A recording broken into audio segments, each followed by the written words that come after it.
a scene that plays on repeat in this city in rural southern Oregon. 2 and 3. Ah! Almost there. You already have your shoes on. How'd you do that? Surprise! She buried it. Volunteers help people pack up their tents and belongings.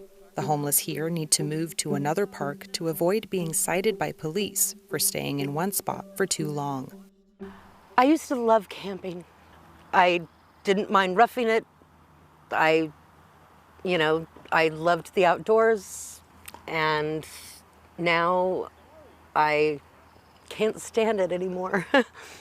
The situation's only escalating, and we're seeing more and more people unhoused, and at the same time we're seeing more and more friction and frustration from community members on both sides.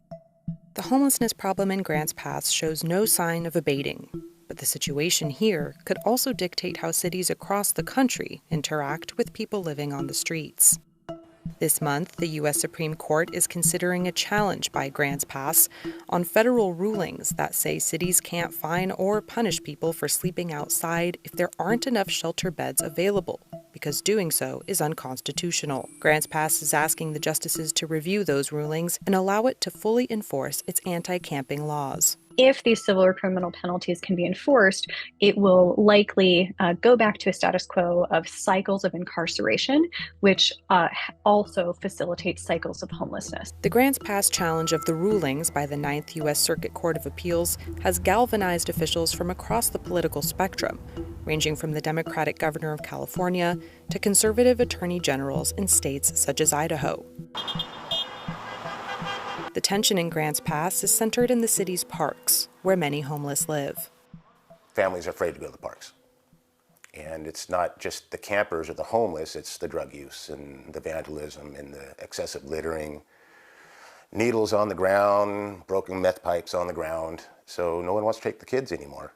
Despite the growing homeless population, the city only has one overnight shelter for adults. Run by a religious group, it has rules that prevent many from living there and has only 138 beds. So we've been paralyzed for the last few years waiting for the court case to be over, I guess. And so while we see the problem continually growing, we're not seeing resources being added to it. Mayor Sarah Bristol says housing those living outside is an issue her hometown has to face, regardless of the way the Supreme Court rules. People do think that the Supreme Court will overturn the decision. Maybe then we can